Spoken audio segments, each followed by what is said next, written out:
नमस्कार दोस्तों, ocean network में आपका स्वागत है। महाराष्ट्र की राजनीति में बहुत कुछ चल रहा है, बहुत कुछ घट रहा है। अभी पिछले 2 दिन से तो अब्दुल सत्तार और सुप्रिया सुले को लेकर के राजनीति अच्छी खासी गर्म चल रही थी। अब्दुल सत्तार ने जो मंत्री हैं एकनाथ शिंदे सरकार में, सुप्रिया सुले के बारे में एक टेलीविज़न चैनल से बातचीत करते हुए कुछ आपत्तिजनक शब्दों का प्रयोग कर दिया, उनको भिखारी बता दिया। और उसके बाद एनसीपी के कार्यकर्ताओं ने जो कुछ किया, वो तो अपने आप में ये शो करता है कि डेमोक्रेसी में कौन कहाँ तक जा सकता है। अगर अब्दुल सत्तार ने कुछ कह भी दिया था, तो उसके तरीके थे, उसको निषेध किया जा सकता था, उसको दूसरे तरीके से चैलेंज किया जा सकता था। अगर बहुत ही आपत्तिजनक उनको लग रहा था, तो पुलिस में एफआईआर दर्ज की जा सकती थी, जो उन्होंने अर्जी दी भी है।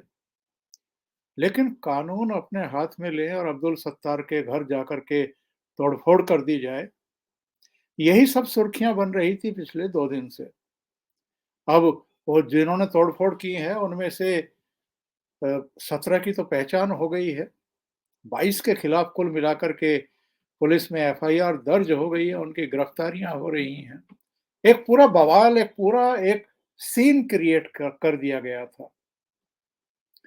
लेकिन अब आप देखिए कि जैसे ही संजय राउत की आर्थर रोड जेल से रिहाई हुई, उनको पीएमएलए कोर्ट ने जमानत दी और 102 दिन बाद वो बाहर आए, वैसे ही पूरा सीन बदल गया, सुर्खियां बदल गई।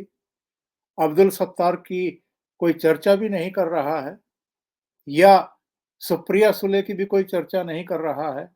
पहले तो ये मांग की जा रही थी कि साहब अब्दुल सत्तार को तुरंत शंट किया जाए, यानी मंत्री पद से उनको बर्खास्त किया जाए, और अगर ऐसा नहीं किया गया तो हम पूरे महाराष्ट्र में सड़कों पर उतरेंगे, विरोध करेंगे।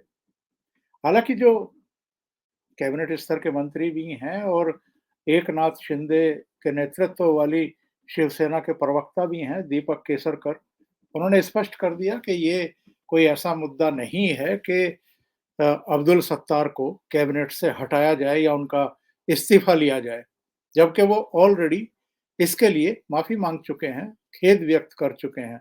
हालांकि अब्दुल सत्तार ने जो खेद व्यक्त किया या इनके शब्दों में कहें कि माफी मांगी, ऐसा कुछ है नहीं। उन्होंने कहा, उन्होंने सुप्रिया सुले का नाम भी नहीं लिया। उन्होंने कहा कि अगर किसी महिला को दुख हुआ हो तो मुझे उसका खेद है, माफ़ी माँग लीजिए, मान लीजिए या कुछ भी कर लीजिए। लेकिन संजय राउत की रिहाई से जो सुर्खियाँ हैं वो तो शिफ्ट हो गई। अब ना कोई शरद पवार की चर्चा कर रहा है, ना उद्धव ठाकरे या आदित्य ठाकरे की, ना एकनाथ शिंदे की, ना अब्दुल सत्तार या सुप्रिया सुले की। हर तरफ मीडिया में तो संजय राउत छाए हुए हैं। देखा ही होगा आप लोगों ने संजय राउत का जिस तरीके से जुलूस निकाला गया, ऐसा लगा कि जैसे ये जंग जीत करके आ रहे हैं या सरहद से आ रहे हैं। और ये भी ठीक उसी अंदाज में एक खुली गाड़ी की छत से ऊपर निकल करके अपना दुपट्टा लहराते हुए आगे चल रहे थे, लोगों का अभिवादन स्वीकार करते चल रहे थे। जैसा आपको याद होगा तो अर्णब गोस्वामी जब तलोजा जेल से रिहा हुए थे, तो उन्होंने भी कुछ इसी अंदाज में अपनी रिहाई का जश्न मनाया था। अर्णब गोस्वामी से तो इनकी कोई तुलना की नहीं जा सकती है।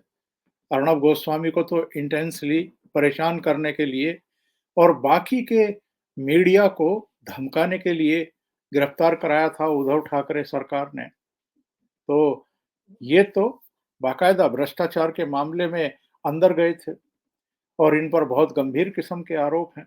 मनी लॉन्ड्रिंग का आरोप है। पात्रा चौल घोटाले में पूरी तरीके से ये इन्वॉल्व थे। ये उसके सेंटर में थे। ये ईडी ने अपने अ, आरोप पत्र में बाकायदा कोर्ट को बताया था, पीएमएलए कोर्ट को बताया था। तमाम तरह की बातें सामने आ रही हैं। इस बीच ये बात भी सामने आई कि उद्धव ठाकरे ने जब कोर्ट का आदेश आ गया संजय राउत की रिहाई का, तब उनके परिवार को, उनकी माताजी को, पत्नी को फ़ोन किया और कहा कि मैं जल्दी ही संजय राउत से मिलूँगा।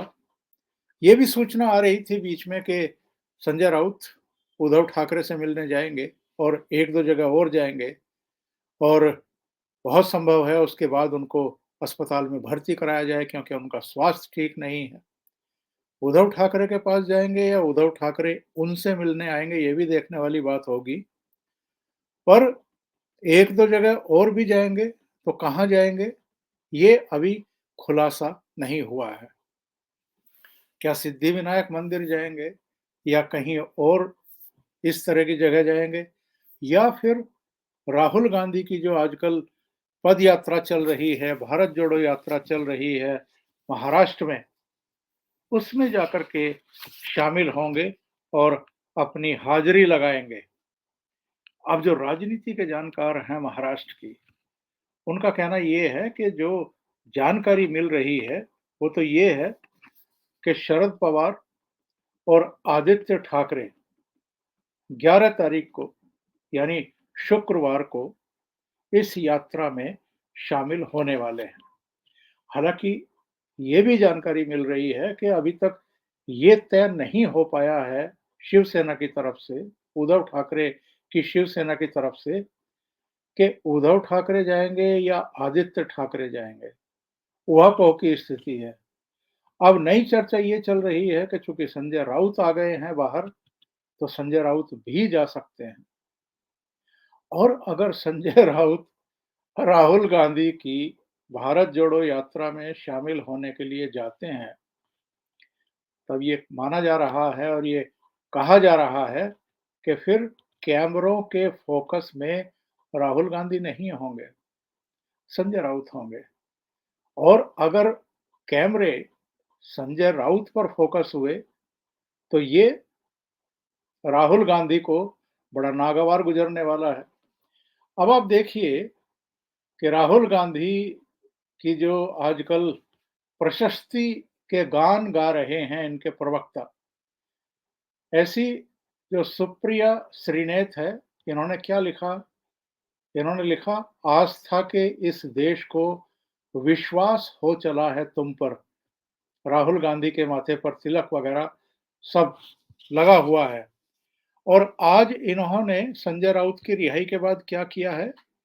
इन्होंने उनका एक चित्र और एक वीडियो अपने मैसेज के साथ अटैच करके जारी किया है। लिखा है, welcome back Sanjay Raut ji to life, liberty and roaring. और इन्होंने जो वीडियो जारी किया है संजय राउत का, जरा वो भी देख लेते हैं। ये कांग्रेस की प्रवक्ता सुप्रिया श्रीनेत स्वागत कर रही हैं रिहाई का संजय राउत की, जरा देखिए।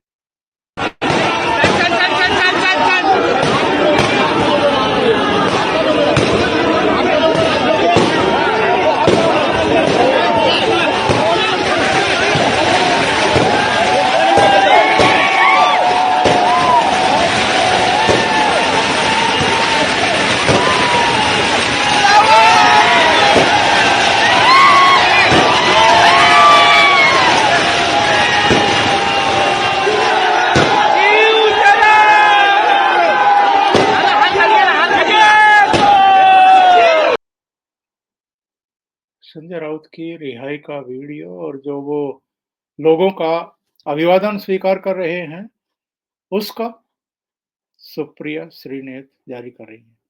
लेकिन क्या उन्हें इस बात का एहसास है कि जिस तरह की भीड़ यहाँ दिखाई दे रही है, जिस तरह के पटाखे छूट रहे हैं, जिस तरह का जश्न मनाया जा रहा है, अगर संजय राउत राहुल गांधी की भारत जोड़ो यात्रा में शामिल होते हैं, तो क्या आलम होगा?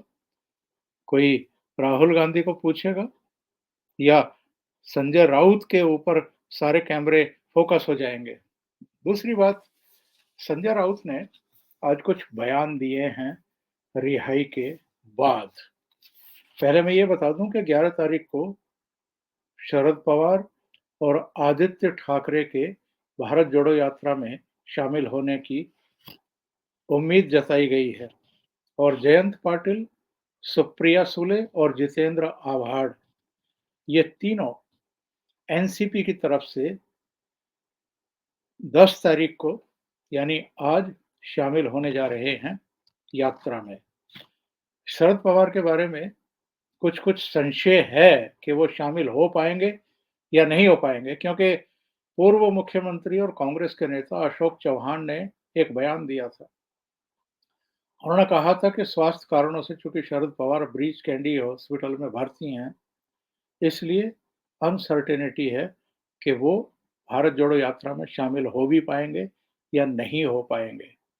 और स्वास्थ्य चूंकि उद्धव ठाकरे का भी कोई बहुत अच्छा नहीं है। हमने आपने सबने देखा है, जब दशहरे पर वो रैली को संबोधित करने के लिए पहुंचे थे शिवाजी पार्क में, तो एक स्टेप नीचे स्टेज पर एक स्टेप नीचे उतरने के लिए भी दोनों तरफ से उनके हाथ पकड़े जा रहे थे ताकि वो गिर ना जाएं या कोई ऐसी बात ना हो जाए। तो कहा जरूर गया है कि उद्धव ठाकरे और शरद पवार यात्रा में शामिल होंगे, लेकिन अभी भी स्पष्ट नहीं है, श्योरिटी नहीं है। इसलिए ये चर्चा चल निकली है कि संजय राउत जा सकते हैं। तो संजय राउत के मैं बयानों की बात कर रहा था, रिहाई के बाद जो उन्होंने बयान दिए हैं, जरा उन पर गौर करिए। इन्होंने क्या कहा है? इन्होंने कहा कि साहब हमने केस लड़ा और कोर्ट का ऑब्जर्वेशन आया। हमने कुछ गलत नहीं किया है। मुझे किसी से कोई दुश्मनी नहीं है। मेरी किसी से कोई दुश्मनी भी नहीं है। 100 दिन जेल में बिताए हैं। मेरा अपराध क्या था? लोकतंत्र में मतभेद हो सकते हैं। तो ये जो बयान है, इसके बारे में मीडिया का एक पार्ट कह रहा है कि ये बहुत नरमी वाले बयान हैं। यानी जेल में रहने के बाद जैसे संजय राउत नरम पड़ गए हैं, विनम्रता दिखाई दे रही है, एरोगेंसी दिखाई नहीं दे रही है। लेकिन जब वो अपने घर पहुंचे और घर के बाहर जब उनकी माँ ने उनका तिलक लगा करके आरती करके स्वागत किया, उससे ठीक पहले जो भाषण उन्होंने दिया कार्यकर्ताओं को, जो वहां इकट्ठे हो रखे थे और आवाजें निकाल रहे थे और आतिशबाजी छोड़ रहे थे, तो उनके तेवर थोड़े से अलग थे। बीएमसी के चुनाव को लेकर के भी उन्होंने बहुत सारी बातें की हैं। लेकिन शाम को जब इनकी रिहाई हुई तो मैं ऐसे ही बहुत और से कर से पूछ रहा था कि इनकी रिहाई से क्या बीएमसी के चुनाव पर जरा-सा भी कोई असर पड़ेगा? तो भाऊ का ऑब्जर्वेशन ये था कि कोई असर नहीं पड़ेगा। ये सिर्फ और सिर्फ मीडिया का क्रिएशन होता है। ज़मीन पर क्या स्थिति है, ये सब जानते हैं और संजय राउत कोई ऐसी फिगर नहीं है, जिनका कोई मुंबई में असर हो या इनका कोई जनाधार इनके होने या ना होने से घटता या बढ़ता हो। तो अभी ये 2-4 दिन का ही है जो मीडिया में सुर्खियाँ बटोर रहे हैं संजय राउत। 2-4 दिन के बाद ये भी नहीं होगा। जिस तरीके से पिछले 2 दिन से हम अब्दुल सत्तार वाले प्रकरण को लेकर के सुर्खियों में देख रहे थे। अब्दुल सत्तार को भी, एनसीपी के कुछ नेताओं को भी जो बयानबाज़ी कर रहे थे, सुप्रिया सुले को भी, और जैसे ही ये एक नया प्रकरण हुआ यानी संजय राउत की रिहाई हुई जेल से, वैसे ही वो नेपथ्य में चले गए। इसी तरीके से संजय राउत भी अगले 2-4 दिन में फिर से नेपथ्य में चले जाएँगे। हालाँकि इनके जिस तरीके से जेल जाने से पहले बयान आते थे, वैसे बयान चलते रहेंगे, तो वो कोई नई बात नहीं है। अभी के लिए इतना ही। बहुत-बहुत धन्यवाद। अगर आपको ये चैनल और इसके कंटेंट पसंद आ रहे हैं, तो लाइक करें, कमेंट करें, वीडियो को शेयर भी करें। अभी तक अगर आपने ये चैनल सब्सक्राइब नहीं किया है, तो सब्सक्राइब कर लें और साथ में लगे बेल आइकॉन को दबा दें, ताकि आगे आने वाले वीडियो और उनके नोटिफ़िकेशन आप तक पहुँचते रहें। बहुत-बहुत धन्यवाद। नमस्कार।